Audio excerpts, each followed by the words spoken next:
Welcome back guys, welcome back. तो आज हम लोग अपने सेकंड लेक्चर के साथ हाजिर हैं और induced EMF part 1 of synchronous machines हम लोग देखने वाले हैं। ठीक है, चलो देखते हैं।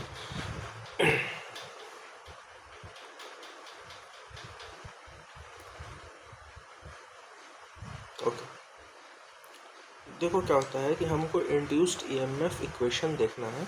ठीक है, तो सर कहते हैं यहाँ पे, अंकित सर, रिस्पेक्टेड अंकित सर, कि when ever rotor lies along any coil, ठीक है, EMF in such a coil will be maximum. ठीक है, मतलब क्या कहने का मतलब है, देखो यहाँ पे ए, बी और सी तीन वाइंडिंग्स दे रखी हैं जो कि 120 डिग्री स्पेस में डिस्ट्रीब्यूटेड है। ठीक है, और ये मेरा एक रोटर है जिस पे हमने फील्ड वाइंडिंग दी हुई है, एक्साइटेशन वोल्टेज हम लोग देते हैं। ठीक है, दो रोटर है। तो जब हम इसको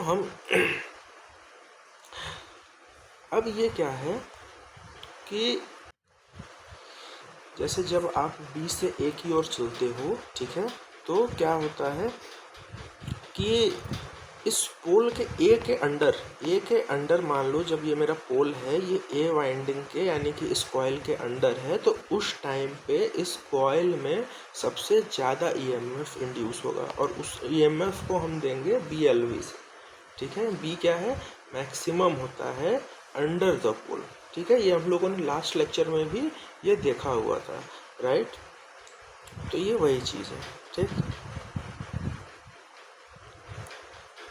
अब देखो क्या है कि जो रोटर ऑफ सिंक्रोनस मशीन है ना, वो एक्साइटेड किया जाता है by a DC supply. So current in field winding remains constant, क्योंकि डीसी सप्लाई है, इस वजह से फील्ड वाइंडिंग की जो करंट है वो कांस्टेंट है। और रोटर में जो पोल्स आ रहे हैं वो भी क्या है, फिक्स्ड है। समझ गए, जैसे नॉर्थ है और साउथ है, ये फिक्स्ड है। अल्टरनेटिंग में जैसे कि अलग अलग जैसे कि चेंज होता रहता है तो पोल्स इंड्यूस होते हैं, एक बार नॉर्थ एक बार साउथ। ठीक है, लेकिन इसमें जो है हमारे पोल्स जो हैं वो फिक्स्ड हो जाएंगे। ठीक है, अब जब हम रोटर को रोटेट करते हैं, व्हेन रोटर इज रोटेटेड, तो जो रोटर का मैग्नेटिक फील्ड है वो भी रोटेट होता है रोटर के साथ साथ, और क्या करता है, स्टेटर के आर्मेचर कंडक्टर्स को कट करता है और एक डायनेमिक ईएमएफ जो है वो स्टेटर में इंड्यूस हो जाता है। ठीक, अब देखो जो ये रोटर है ना, ये मतलब कि जब ये गोल गोल घूम रहा है, ठीक है, और स्टेटर के कंडक्टर्स को काट रहा है, तो ईएमएफ तो इंड्यूस हो रहा है, लेकिन ये डायनेमिकली इंड्यूस्ड ईएमएफ जो है वो मैक्सिमम होता है। ठीक है, कब, जब रोटर जो है वो कॉइल के जस्ट अंडर हो। ठीक है, मतलब कि ये जो नॉर्थ है, जब ये इस पोजीशन पे आएगा, ठीक है, यहाँ पे आ जाएगा, उस केस में मैक्सिमम ईएमएफ जो है वो इंड्यूस होगा। अब देखो, since coils are displaced by 120 degree, तो there EMF has 120 degree phase shift. ठीक है, क्योंकि भाई कॉइल्स हमारे 120 डिग्री पे डिस्प्लेस्ड है, तो जो ईएमएफ भी इंड्यूस हो रही है उसमें भी 120 डिग्री का फेज शिफ्ट हमको देखने को मिलेगा। फिर उसके बाद सेकंड चीज़ है कि जो ईएमएफ इंड्यूस हो रहा है उसका जो शेप है वो वही शेप होगा जो कि मैग्नेटिक फ्लक्स डेंसिटी की है, या फिर ग्राफ के टर्म में बोले तो जो ईएमएफ इंड्यूस हो रहा है with respect to omega t, ठीक है, वो सेम होगा शेप उसका magnetic flux density with respect to theta electrical. अच्छा, अब देखो इंड्यूस ईएमएफ का इक्वेशन भी देखते हैं। देखो पहले पोल पिच 180 डिग्री होता है। मान लो ये मेरा सिलेंड्रिकल रोटर है जिसका लेंथ जो है वो L दे रखा है, रेडियस R है या डायमीटर D है। ठीक है, तो जो कर्व सरफेस एरिया है वो 2πRL है। ठीक है, क्या है, 2πRL है, और 2R यानी कि डायमीटर, तो πdl, curve surface area πdl हो गया। इसको वैसे उतना हमको देखना नहीं है, लेकिन चलो देखते हैं क्या है। इसमें जो एग्ज़ाम के पॉइंट ऑफ व्यू से इम्पोर्टेंट है वो ये है कि जो एवरेज फ्लक्स डेंसिटी है एक ओवर पोल पिच वो ये है। ठीक है, 2 BM/पाई, और एरिया पर पोल क्या है, वो है पाई डी एल अपॉन में पी, ठीक है, where L is axial length and D is diameter. यानी पाई डी एल तो मेरा कर्व्ड सरफेस एरिया था, यानी कि कर्व्ड सरफेस एरिया अपॉन में पोल है कि नहीं, कर्व्ड सरफेस एरिया अपॉन में पोल भी कह सकते हैं।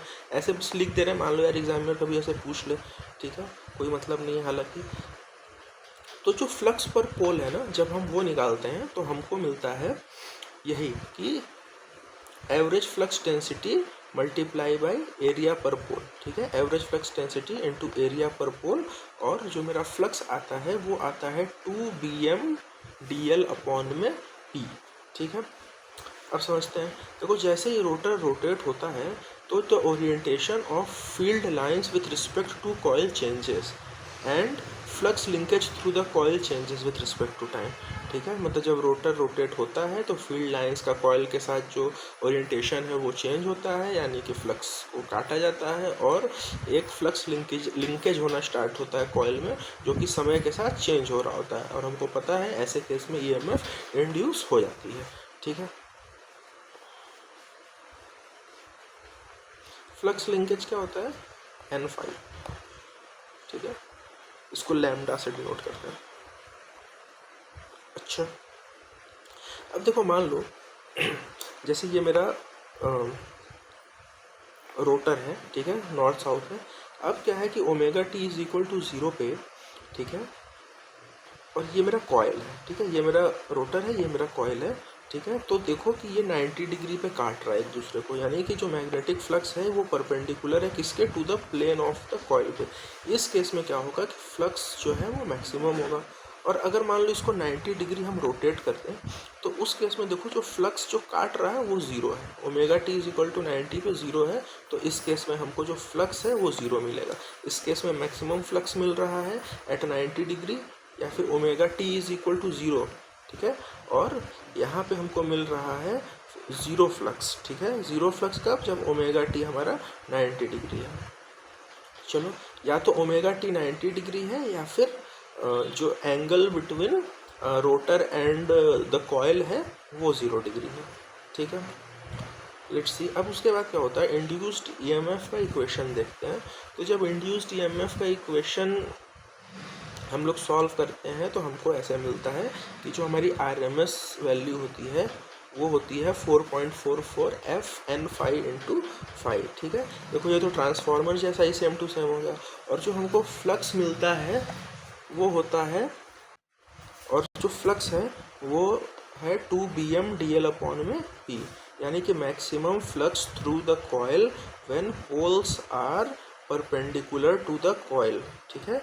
जब मेरे पोल्स हैं वो परपेंडिकुलर हो जाएं कॉइल के, उस केस में मैक्सिमम फ्लक्स हमको देखने को मिलता है। तो यहाँ पे यही दो जो है ये इम्पॉर्टेंट है, ERMS यानी इंड्यूस्ड EMF की वैल्यू और फ्लक्स की वैल्यू, ठीक है। तो 2 BM/dl अपॉन में p, ये एग्जाम के पॉइंट ऑफ व्यू से इम्पॉर्टेंट है। अब देखो हम लोग जो रोटर है, रोटर पे हम लोग DC एक्साइटेशन दे रहे थे। व्हाट इफ़ कि अगर हम फील्ड वाइंडिंग पे AC एक्साइटेशन दे दें, ठीक है। तो AC एक्साइटेशन देंगे तो अल्टरनेटिंग करंट की कोई फ्रीक्वेंसी भी होती है, तो वो फ्रीक्वेंसी हम इससे निकाल लेते हैं मान लो, ठीक है। तो इसका लब्बो-लुबाब ये है कि जब हम AC देंगे रोटर पे तो जो हमारा EMF इंड्यूस हो रहा ना, उसमें क्या होगा कि डबल फ्रीक्वेंसी कंपोनेंट आ जाएगा, ठीक है। और इस वजह से हम लोग ये नहीं चाहते हैं कि रोटर पे कभी भी AC दें, ठीक है। -ωn5 Im cos 2 ωt जो भी करते हैं, तो EMF contains double frequency component, ठीक है। चलो नेक्स्ट क्या है, समरी देख लेते हैं कि देखो फील्ड वाइंडिंग अगर DC एक्साइटेड है, जो कि प्रैक्टिकली पॉसिबल है, मतलब प्रैक्टिकली हम यूज़ करते हैं, उस केस में हमारा जो RMS वैल्यू इंड्यूस हो रहा है EMF का वो होता है 4.44 FN5 Im, ठीक है। वेयर N क्या होगा, number of turns per phase, और ये फ्लक्स की वैल्यू है 2 BM/dl अपॉन में p। If field winding is excited by AC source, ठीक है, तो of AC source of frequency corresponding to rotor speed, then induced EMF contains double frequency components। क्या, double frequency components। तो अच्छा, इससे होगा क्या, ठीक है, डबल फ्रीक्वेंसी कंपोनेंट्स आ गया। इससे क्या होगा कि जो मेरा टॉर्क है वो मेरा पल्सेटिंग टॉर्क मिलेगा, जो हम नहीं चाहते हैं, ठीक है। अब जब हमारा टॉर्क पल्सेटिंग मिल रहा है, ठीक है, जब हमारा, क्योंकि याद करो हमने कहा था ना कि दोनों तरफ का एमएमएफ सेम होना चाहिए और दोनों तरफ की फ्रीक्वेंसी भी सेम होगी, तभी एनर्जी ट्रांसफ़र होगा। डिफरेंट फ्रीक्वेंसी पे एनर्जी ट्रांसफ़र नहीं होता है, ठीक है। अब देखो यहाँ पे, क्योंकि देखो क्या था कि जो फ्लक्स है, फ्लक्स की तो सेम फ्रीक्वेंसी है, rotation frequency corresponding to rotation की, लेकिन जो ईएमएफ है उसमें डबल फ्रीक्वेंसी है, ठीक है। मतलब फाई जो है वो एफ पे आ रहा है और जो ई है वो 2f आ रहा है। तो क्या कभी एनर्जी का ट्रांसफ़र पॉसिबल है? नहीं, तो energy can not be transferred. तो देखो, और मेरा टॉर्क कांस्टेंट जब नहीं है तो रोटेशन भी हमें स्मूथ नहीं मिलेगा, इस वजह से हम कभी भी एसी नहीं यूज़ करते हैं रोटर के लिए, ठीक है। अब देखो, जो आर्मेचर वाइंडिंग होता है सिंक्रोनस मशीन में दो तरह का हो सकता है, कॉन्सेंट्रेटेड, डिस्ट्रीब्यूटेड होता है। डिस्ट्रीब्यूटेड ही है, कॉन्सेंट्रेटेड तो बस हम लोग समझने के लिए देखते हैं, ठीक है। डिस्ट्रीब्यूटेड में भी दो होता है, full pitch winding, short pitch winding. Full pitch winding का जो कॉयल स्पैन है वो 180 डिग्री इलेक्ट्रिकल होता है, और जो शॉर्ट पिच वाइंडिंग है उसका कॉयल स्पैन जो होता है वो 180 डिग्री इलेक्ट्रिकल से कम होता है, ठीक है। पोल पिच क्या होता है कि जो दो, कोई भी नॉर्थ और साउथ जैसे दो पोल्स हैं, उन दो एडजेसेंट पोल्स के बीच का जो फेरिफेरल डिस्टेंस होता है वही मेरा पोल पिच कहलाता है, ठीक है। पोल पिच हमेशा 180 डिग्री इलेक्ट्रिकल होता है, ठीक है। जो मैग्नेटिक फील्ड होता है ना, वो क्या होता है, वो रिवर्स हो जाता है। जैसे एक पोल से जब हम दूसरे पोल के पास जाएंगे तो जो मेरा मैग्नेटिक फील्ड है वो रिवर्स हो जाएगा। ऑब्वियसली नॉर्थ पे आप नॉर्थ रखोगे तो वो रिपेल करेगा, लेकिन साउथ पे आप नॉर्थ रखोगे तो अट्रैक्ट करेगा। तो बेसिकली क्या हो रहा है कि फील्ड रिवर्स हो जा रही है जैसे ही एडजेसेंट पोल पे जा रहे हैं, ठीक। दूसरा चीज़ क्या होता है कि जब हम कॉयल को भी एडजेसेंट पोल, जब मेरा कॉयल है वो जब एडजेसेंट पोल के पास आता है तो उस केस में एक ईएमएफ रिवर्सल भी देखने को मिलता है। ऑफ कोर्स अल्टरनेटिंग करंट हम जनरेट भी कर रहे हैं यहाँ पे, ठीक है। तो ये इससे हो जाएगा। अब कॉयल स्पैन देखते हैं। तो देखो, जो क्या था मेरा, जो कॉयल, जो पोल पिच था वो क्या था, पेरीफेरल डिस्टेंस था, ठीक है। पोल पिच जो था वो क्या था, पेरीफेरल डिस्टेंस था। लेकिन जो मेरा कॉयल स्पैन होता है वो एंगुलर डिस्टेंस होता है, ठीक है। तो angular distance between two active sides of A coil, ठीक है। एक ही कॉयल की जो दो एक्टिव साइड्स हैं उनके बीच का एंगुलर डिस्टेंस, ठीक है। यानी कि मान लो ये मेरा एक्टिव कॉयल है, ठीक है। तो जैसे ये मेरा एक कॉयल है, ठीक है। तो कॉयल का ए बी, ये एक साइड है और ये सी डी, तो ये दो कॉयल साइड्स हैं, ठीक है। और ये जो है ये ऊपर, ये ओवरहैंग होता है, ये बस दोनों को कनेक्ट करने के लिए होता है। तो ए बी और सी डी मेरे क्या है, दो एक्टिव साइड्स हैं ऑफ ए सेम कॉयल, ठीक है।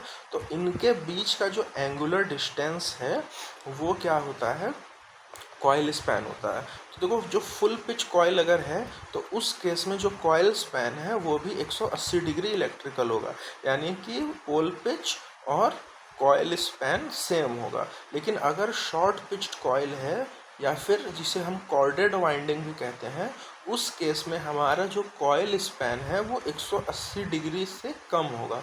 180 डिग्री से कितना कम होगा, तो 180 डिग्री माइनस एप्सिलॉन, और एप्सिलॉन इलेक्ट्रिकल एंगल है जिसको हम लोग कहते हैं कॉर्डिंग एंगल या फिर शॉर्ट पिचिंग एंगल, ठीक। अब देखो, यही फिगर से यहाँ समझते हैं। जैसे क्या है कि नॉर्थ और साउथ, ठीक है, दो एडजेसेंट पोल्स के बीच का जो फेरिफेरल डिस्टेंस है वो पोल पिच होता है। यहाँ पे हमेशा 180 डिग्री इलेक्ट्रिकल देखने को मिलता है, ठीक है। तो ये दो पोल्स के बीच के डिस्टेंस है। अब हमने एक कॉयल जो है यहाँ पे रखा, ठीक है। अब जो कॉयल रख रहे हैं ना, तो अगर जो ए बी कॉयल साइड है वो नॉर्थ के नीचे आ जाए और सी डी जो है वो साउथ के नीचे आ जाए, उस केस में क्या है, कॉयल स्पैन जो है वो पोल पिच के बराबर है और इसे फुल पिच्ड कॉयल बोल देंगे। वेयर एज जब मेरा जो कॉयल स्पैन है या फिर जब जो मेरा कॉयल है वो क्या है कि नॉर्थ और साउथ के एग्जैक्ट नीचे नहीं है, थोड़ा कम है उससे। तो कितना कम है, मान लो यहाँ पे एप्सिलॉन बाई 2 कम है, यहाँ पे एप्सिलॉन बाई 2 कम है, टोटल ओवरऑल एप्सिलॉन ही कम है। ठीक है, तो इस केस में क्या होता है कि कॉइल स्पैन जो है वो पोल पिच से कम होता है, और हमको फ़ायदा क्या है कि ओवरहैंग मटेरियल जो है वो रिड्यूस हो जाता है। ठीक है, अब देखो जनरेटेड ईएमएफ जो है वो शॉर्ट पिच कॉइल में कैसे जनरेट होता है ये समझते हैं। एप्सिलॉन बाई 2 एप्सिलॉन, ये फील्ड एक्सिस है, चलो ये अभी जाने देते हैं, यहाँ समझते हैं। जैसे मान लो कि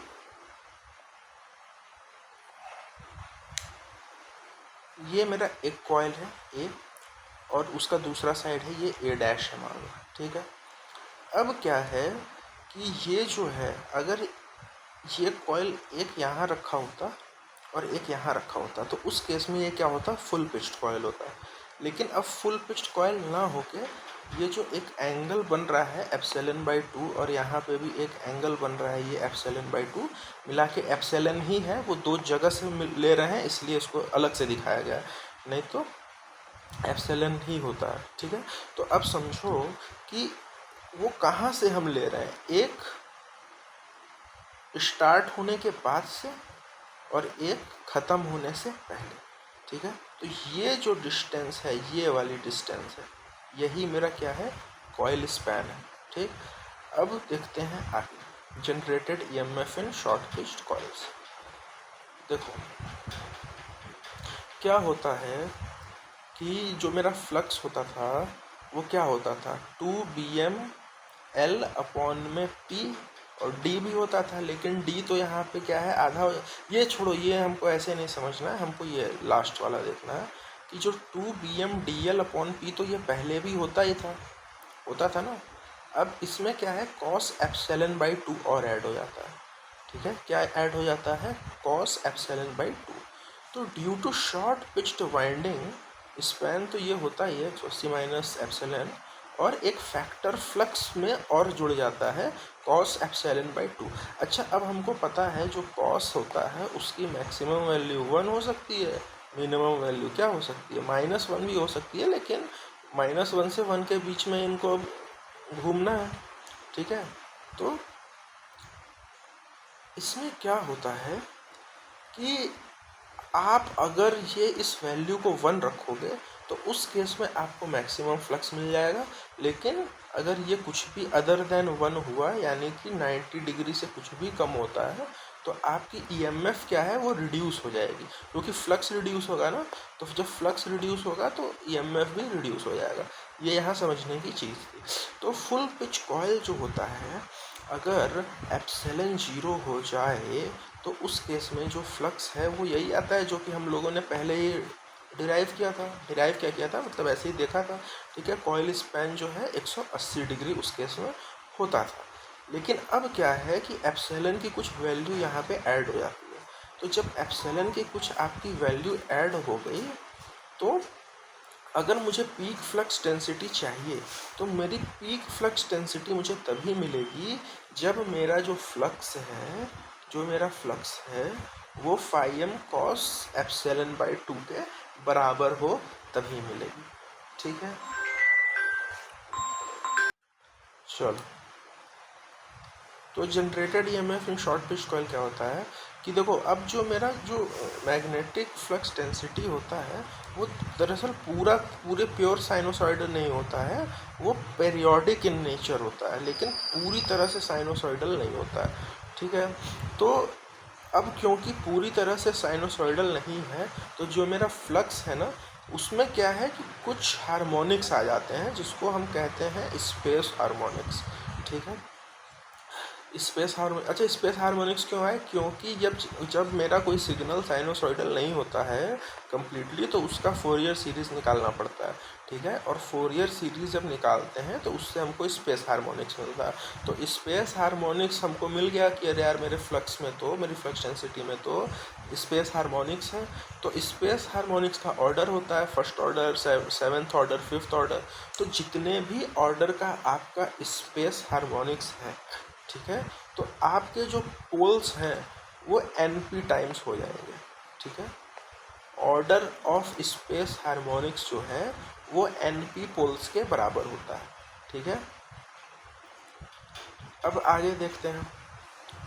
ये तो इलेक्ट्रिकल, अब देखो उसी तरह जो मेरा इलेक्ट्रिकल एंगल है जो पहले P/2 थीटा m होता था, जो सिर्फ P/2 थीटा m होता था, तो अब देखो पोल में भी यहाँ पे एक n ऐड करना पड़ रहा है। ठीक, तो अब हमको क्या मिला कि इसी को हम ऐसे लिख सकते हैं कि n थीटा e जो है वो मेरा होता है, थीटा e किसके बराबर है, P/2 थीटा m, मतलब n लगेगा p में, ये समझ लो, और वही फॉर्मूला है, इसमें इतना एक्सप्लेन करने की कोई बात नहीं है। ठीक, अब एप्सिलॉन तो मेरा इलेक्ट्रिकल एंगल था, तो एप्सिलॉन डैश जो है, जो अब नया एप्सिलॉन है वो भी n एप्सिलॉन हो जाएगा। ये भी देखो इसमें ऐड करना पड़ेगा, ये हार्मोनिक्स के कारण हो रहा। तो cos ε/2 जो पहले हुआ करता था वो मेरा अब होगा cos n ε/2, just in the case of harmonics. तो अब देखो, due to change in poles of a harmonic electrical angle also changes for harmonic, क्योंकि अब हम वही कह रहे हैं कि जब मेरा हार्मोनिक आने की वजह से जब पोल्स चेंज हो गया, ठीक है, इसके वजह से अब जो इलेक्ट्रिकल एंगल था, जो एप्सिलॉन था ना, अब वो भी चेंज होगा। ये कहने का मतलब है, यानी कि हार्मोनिक्स आने पे पोल्स जो हैं वो NP हो जा रहे हैं, और जो मेरा एप्सिलॉन है वो भी n एप्सिलॉन हो जा रहा है। ठीक है, चलो अब RMS देखते हैं। तो RMS तो 4.44 था ही, फ्रीक्वेंसी मेरी क्या हो जा रही है, अब NF हो जाएगी, यानी कि फ्रीक्वेंसी भी, नई फ्रीक्वेंसी भी NF हो जाएगी। नंबर ऑफ टर्न्स तो वही रहेगा, मान लो फ्लक्स भी वही रहेगा, और कॉस पहले ε/2 होता था, तो अब cos n ε/2 हो गया। समझ रहे हो, nth order space harmonics in B induces EMF of frequency NF। ठीक है, फ्रीक्वेंसी भी NF मिल रही है हमको स्टेटर वाइंडिंग पे। ठीक, फ्लक्स भी चेंज हो गया है, अब फ्लक्स में देखो NP फैक्टर हमको ऐड करना पड़ रहा है, जो मेरा पहले सिर्फ B होता था वो BMN हो चुका है, यानी peak flux density of nth harmonics. तो अब समझते हैं यहाँ पे आओ, तो जो phi mn है वो क्या है, peak flux of nth harmonic to eliminate nth harmonic. अब हमको देखना है कि टू एलिमिनेट nth हार्मोनिक्स हम एलिमिनेट कैसे कर सकते हैं, क्योंकि ये जो nth हार्मोनिक्स है वो अनडिजायरेबल है। तो देखो ऊपर वाले फॉर्मूला में cos n ε/2 था। ठीक, अगर ये वैल्यू पूरी की पूरी 0 हो जाए, ठीक है, ये पूरी वैल्यू नहीं 0 हो जाए, ये 1 हो जाए, ये पूरी वैल्यू 1 हो जाए, और उस 1 के लिए हमको n ε/2 जो है वो 0 करना है कि नहीं। यानी कि दूसरा चीज़ ये भी कह सकते हैं कि अगर मेरा n एप्सिलॉन जो है वो 0 हो जाए, तो उस केस में मेरा 1 हो जाएगा और हमको मैक्सिमम EMF देखने को मिल जाएगा। ठीक है, तो देखो cos n ε/2 is equal to 0 यहाँ दिया हुआ है। तो अब ये 0 कब होगा, जैसे मैंने कहा कि n ε/2 को 0 होना चाहिए, तो n ε/2 जो है वो 0 होगा जब मेरा n ε/2 जो है वो 2m+1 इंटू π/2 के बराबर होगा। ठीक है, क्या होगा, n ε/2 जो है वो 2m+1 इंटू π/2 के बराबर हो जाएगा। ठीक है, अब देखो ये जो 2m+1 है ये तो एक ऑड ही हमेशा आना है, m क्योंकि m क्या है, 0 हो सकता है, 1 हो सकता है, 2 हो सकता है। तो अब आप 0, 1 to m पे कुछ भी रखोगे, मेरा अंत में जो नंबर मतलब जो मिलेगा 2m+1 की वैल्यू वो एक ऑड नंबर मिलेगी, और ऑड का मल्टीप्लाई π/2 से करोगे तो आपको मतलब ये समझना है कि π/2 का ऑड मल्टीपल ही होना चाहिए। n ε/2 जो है उसकी वैल्यू जो है वो हमेशा ऑड मल्टीपल ऑफ 90 डिग्री होना चाहिए। उसी केस में हम क्या कर सकते हैं कि अपने हार्मोनिक्स को एलिमिनेट कर सकते हैं। ठीक है, चलो अब देखते हैं एप्सिलॉन जो है 2m+1 पाई बाई n। अच्छा ये क्या हो गया, अच्छा 2 से 2 कट गया और सिर्फ एप्सिलॉन की जो वैल्यू है वो, क्योंकि ये वैल्यू किसकी थी n एप्सिलॉन बाई 2 की, और अगर हमको सिर्फ एप्सिलॉन की जाननी है तो 2m+1 पाई बाई n, जहाँ पे m जो है वो क्या है 0, 1, 2 वगैरह होना चाहिए। Okay, by suitably selecting E we can eliminate desired harmonics. तो हम अगर E नहीं होगा, ये एप्सिलॉन होगा, अगर हम सही से अपना एप्सिलॉन को चुन लें तो हम हार्मोनिक्स को क्या कर सकते हैं, एलिमिनेट कर सकते हैं। तो ठीक है, एक बार फिर से समरी देख लेते हैं। तो जो ERMS होता है, जो इंड्यूस्ड EMF होता है, वो 4.44 into F into number of turns into maximum flux into KP क्या होता है, मेरा पिच फैक्टर होता है। तो ये जो कॉस एप्सिलॉन बाई 2 था, इसी को हम कहते हैं केपी, पिच फैक्टर। ठीक है, अब जो एप्सिलॉन क्या है, इसमें सिर्फ एप्सिलॉन की बात करें तो एप्सिलॉन है मेरा शॉर्ट पिचिंग एंगल या कॉर्डिंग एंगल, इलेक्ट्रिकल ही होता है, और जो मेरा मैक्सिमम फ्लक्स होता है वो 2Bm dl/p होता है। चलो अब देखो, अगर हमको nth हार्मोनिक्स मिल जाए तो क्या होगा, तो nth हार्मोनिक्स के आने पे जो मेरा RMS वैल्यू है वो 4.44 into n time frequency into वही सेम KPN, और जो पिच फैक्टर है उसमें भी, क्योंकि KPN कहने का मतलब क्या था, KPN, क्योंकि KPN क्या था मेरा कॉस n एप्सिलॉन बाई 2, तो इसमें भी n आ रहा है, इसलिए यहाँ पे ऐड करने की ज़रूरत थी कॉस n एप्सिलॉन बाई 2। ठीक है, फाई mn तो वही चीज़ है कि वो फ्लक्स जिस पे nth हार्मोनिक्स क्या है रिमूव हो जाएगा, और n एप्सिलॉन बाई जो 2 है उसकी वैल्यू 2m+1 पाई बाई 2 होनी चाहिए, और जो एप्सिलॉन है वो हमेशा पाई से यानी कि 180 डिग्री से तो कम ही होना चाहिए। ठीक है, चलो अब देखते हैं कुछ एडवांटेजेस और डिसएडवांटेजेस यही शॉर्ट पिच वाइंडिंग की या कॉर्डेड वाइंडिंग की। ठीक है, देखो क्या होता है कि जो डोमिनेंट हार्मोनिक है ना, उसके इफेक्ट को हम रिड्यूस कर सकते हैं, और जो मेरा जनरेटेड EMF है वो हमको साइनोसॉइडल मिल सकता है। किस केस में, शॉर्ट पिच वाइंडिंग, इसको जो कॉर्डेड वाइंडिंग है वो शॉर्ट पिच वाइंडिंग को समझ लो। ठीक है, तो dominant harmonic can be reduced, generated EMF will be sinusoidal, the hysteresis and eddy current losses are reduced. ठीक है, हिस्टेरिसिस और एडी करंट कम हो जाएगा तो मेरी जो एफिशिएंसी है वो इंक्रीज करेगी। कॉपर जो है एंड कनेक्शन जो है ना, तो कॉपर के एंड कनेक्शन और ओवरहैंग की वजह से सेविंग होगी। ठीक है, सेविंग ऑफ कॉपर होगा एंड कनेक्शन और ओवरहैंग की वजह से। जो कॉयल का जो नेट लेंथ है ना वो कम हो जाएगा इसकी वजह से। अब देखो, जब मेरा कॉयल ही कम हो गया, ठीक है, जब मेरा कॉयल कम हो गया तो जो सेल्फ इंडक्टेंस है वो कम हो जाएगी। जब सेल्फ इंडक्टेंस, जब L कम हो जाएगा तो रिएक्टेंस कम हो जाएगा। ठीक है, और जब रिएक्टेंस कम होगा तो वोल्टेज ड्रॉप कम होगा और मेरा वोल्टेज रेगुलेशन जो है वो इम्प्रूव हो जाएगा। सिर्फ एक डिसएडवांटेज होता है शॉर्ट पिच कॉइल को यूज़ करने का, कि जो मेरा फंडामेंटल वोल्टेज है ना वो थोड़ा सा रिड्यूस हो जाता है, यानी कि जो मेरा ERMS जो इंड्यूस हो रहा था वो थोड़ा सा रिड्यूस हो जाता है। अदरवाइज इसके बहुत सारे बेनिफिट्स हैं। ठीक, अब देखो कुछ क्वेश्चंस हैं, let's see this questions as well.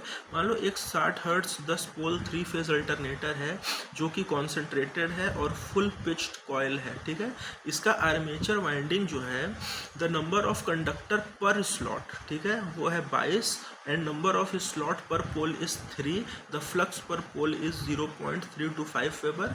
ठीक है, तो हमको क्या बताना है, इंड्यूस्ड EMF बताना है। अब देखो इंड्यूस्ड EMF का तो फॉर्मूला यहाँ पे दे रखा है। ठीक है, तो यानी कि इंड्यूस्ड ईएमएफ के फॉर्मूले के दृष्टि से तो इस क्वेश्चन में कुछ नहीं है, लेकिन फंसाता कहाँ है, यही सब जो दे रखा है, नंबर ऑफ कंडक्टर पर स्लॉट या फिर नंबर ऑफ स्लॉट्स पर पोल वगैरह, इसमें दे रखा है। तो देखो इसी में अगर दिमाग लगा दिए हल्का सा तो ये क्वेश्चंस कभी नहीं गलत होने हैं। तो देखो पहले चीज दे रखा है स्लॉट पर पोल, स्लॉट पर पोल हमको दे रखा है 3, यानी एक पोल पे 3 स्लॉट हैं।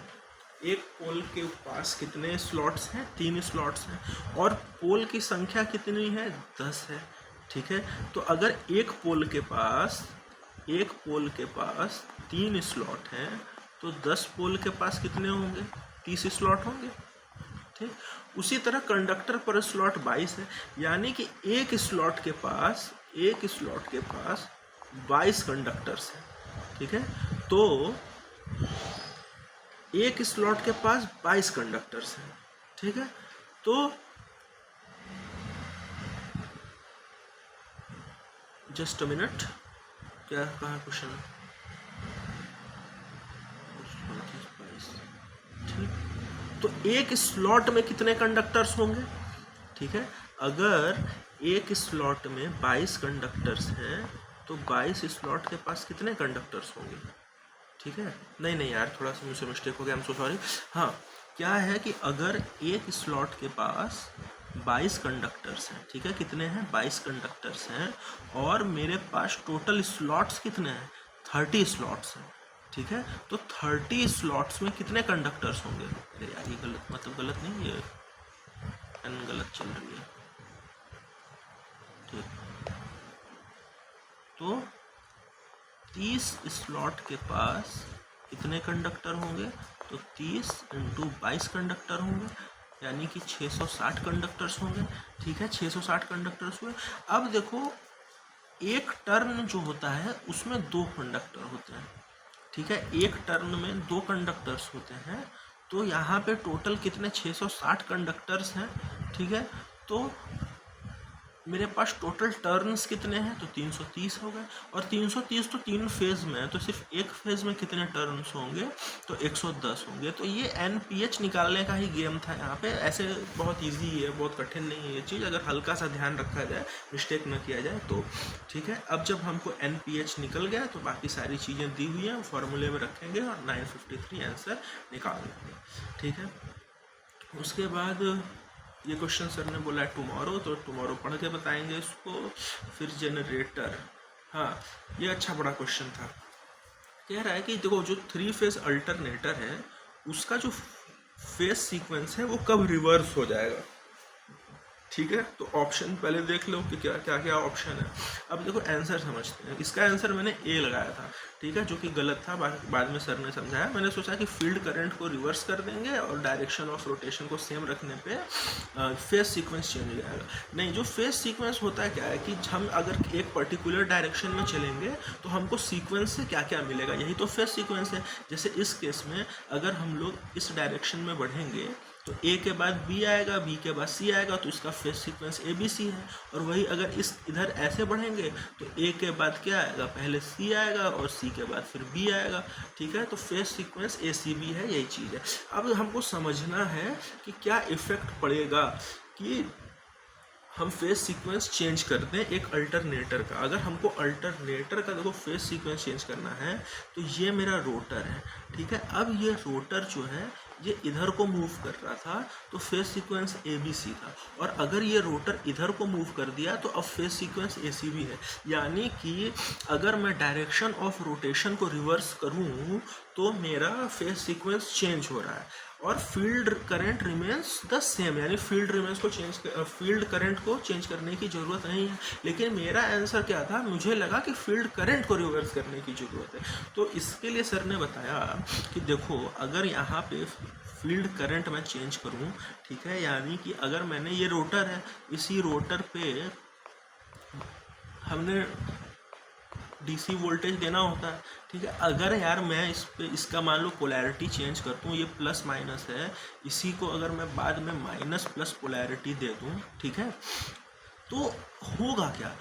अब यहाँ पे जो साउथ है वो नॉर्थ हो जाएगा और ये जो नॉर्थ है ये साउथ हो जाएगा। यही तो होगा, अगर मैंने पोलैरिटी चेंज की मैंने, तो यहाँ पे पोल की जो है वो डायरेक्शन चेंज हो जाएगी। मतलब जो पोल नॉर्थ था वो साउथ हो जाएगा, साउथ था वो नॉर्थ हो जाएगा। और जब मेरा पोल की पोलैरिटी चेंज होगी, मेरा पोल चेंज होगा, तो सिर्फ जो मेरे ऊपर ये कंडक्टर्स है ना, इनके अंदर जो करंट का डायरेक्शन है वो चेंज हो जाएगा। यानी कि जो अगर करंट ये डॉट है तो वो फिर क्रॉस हो जाएगी, और अगर क्रॉस है तो वो डॉट हो जाएगी। तो अगर मैंने डीसी पे फील्ड चेंज कर दिया तो क्या हो रहा है कि मेरा करंट रिवर्स हो रहा है आर्मेचर में, लेकिन मेरा फेज सीक्वेंस में कोई प्रभाव नहीं पड़ रहा है। ठीक है, तो इससे ये पता चलता है कि अगर हमको एक अल्टरनेटर का, एक जनरेटर का फेज सीक्वेंस चेंज करना है तो हमको फील्ड करंट नहीं छूना है, हमको सिर्फ और सिर्फ डायरेक्शन ऑफ रोटेशन है उसको रिवर्स करना है। ठीक है, अब देखो, इन ए जनरेटर या alternator phase sequence of armature voltage generated जो है, जो भी आर्मेचर का वोल्टेज जो जनरेट हो रहा है उसका जो फेज सीक्वेंस होता है वो रोटर के रोटेशन पे डिपेंड करता है। ठीक है, अगर हम रोटेशन को रिवर्स करेंगे तो फेज सीक्वेंस भी रिवर्स हो जाएगा। ठीक है, ये जनरेटर का केस था। लेकिन मोटर के केस में क्या होता है, जो फेज सीक्वेंस होता है, थ्री फेज वोल्टेज जो है, मतलब फेज सीक्वेंस को, एक मिनट, समझना बड़ा ये इंपॉर्टेंट है, बहुत सेम लगता है पढ़ने में कि अरे phase sequence of three phase voltage applied on stator determines the direction of rotation.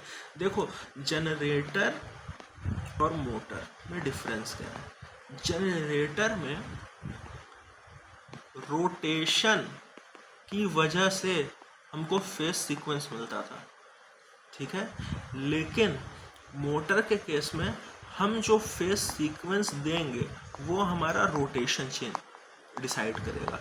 ठीक है, क्योंकि मोटर में हम सप्लाई देते हैं, तो जिस फेज सीक्वेंस का सप्लाई देंगे उस ऐसा हमको रोटेशन मिलेगा। यानी कि अगर हमको मोटर में आपका फेज सीक्वेंस चेंज कर दें तो मेरा रोटेशन चेंज हो जाएगा। ठीक है, लेकिन जनरेटर में रोटेशन चेंज करने से फेज सीक्वेंस चेंज हो रहा था, मोटर में फेज सीक्वेंस चेंज करने से रोटेशन चेंज हो रहा है। ठीक है, बस ये चीज़ है समझने के लिए। तो मोटर में अगर हम फील्ड करंट को रिवर्स करते हैं तो नॉर्थ और साउथ पोल आ जाएगा, rotor are reversed in that, तो dots and crosses on armature reverse but phase sequence remain same. तो इस केस में भी, मोटर के केस में भी फील्ड करंट के रिवर्स करने से कुछ नहीं होगा। समझे, फील्ड करंट के रिवर्स करने से कुछ नहीं होने वाला। मोटर के केस में भी अगर फील्ड करंट चेंज करोगे तो वही डॉट और क्रॉस पे चेंज होगा। अगर मोटर का केस है तो आपका रोटेशन जो है वो फेज सीक्वेंस ही डिसाइड कर रहा है, आपको फेज सीक्वेंस चेंज करना पड़ेगा। ठीक है, ये क्वेश्चन तो हो चुका है, ये भी हो जाएगा। ठीक है, हाँ, एक अल्टरनेटर है, उसका कॉर्डिंग एंगल जो है एप्सिलॉन जो है वो 18 डिग्री दे दिया है for a fundamental flux wave. It's value for 7th harmonics, तो 7 एप्सिलॉन निकालना पड़ेगा क्योंकि n एप्सिलॉन हो जाता है ना, तो 7 × 18 126 डिग्री हो जाएगा। ओके, अच्छा, ये क्वेश्चन सर ने टिक लगाया है तो इम्पोर्टेंट ही होगा। The rotor poles of 6 pole synchronous generator shift by 20 degree mechanical. ठीक है, नो लोड से फुल लोड पे। और टॉर्क एंगल जो है वो हमको बताना है एक्साइटेशन वोल्टेज और टर्मिनल वोल्टेज पे क्या होगा। ठीक है, तो देखो, नो लोड पे जो टॉर्क एंगल होता है वो मेरा 0 डिग्री होता है। सर ने बोला है कि इस मतलब ये आगे एक्सप्लेन भी करेंगे, क्वेश्चन आ गया है तो भाई सॉल्व कराना तो ज़रूरी है। तो हमको ये समझना है कि जो, यानी कि ये कहीं ना कहीं सिर्फ कंक्लूजन पे सर ने सॉल्व करवा दिया, आगे हम देखेंगे भी कैसे होगा, तो अभी भी ये समझ लेने में कोई बुराई नहीं है। तो नो लोड पे जो टॉर्क एंगल है उस पर क्या होता है, मेरा 0 डिग्री होता है। ठीक, अब जैसे ही मेरा लोड बढ़ता है तो ये 0 डिग्री से ये भी बढ़ जाएगा, तो मेरा टॉर्क एंगल भी बढ़ेगा। अब जो मेरा पावर है ना वो साइन डेल्टा के डायरेक्टली प्रोपोर्शनल होता है। ठीक है, तो अब मेरा अगर साइन डेल्टा यानी कि मेरा टॉर्क एंगल बढ़ेगा तो मेरा पावर भी बढ़ेगा। ठीक, अब देखो, जो रोटर पोल्स है वो शिफ्ट हो रहा है कितने डिग्री से, 20 डिग्री मैकेनिकल से। ठीक, तो 20 डिग्री मैकेनिकल बोला है, लेकिन हमको तो इलेक्ट्रिकल डिग्रीज में चाहिए, है कि नहीं? क्योंकि टॉर्क जो है ये इलेक्ट्रिकल डिग्री में होता है। तो बस हमको कुछ नहीं करना था यार, सीधे इलेक्ट्रिकल एंगल निकाल देना। ठीक, चलो। The coordinate angle for eliminating fifth harmonic should be, ठीक है?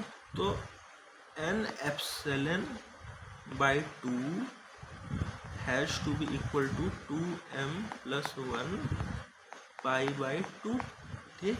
फिफ्थ है तो 5 epsilon by 2 is equal to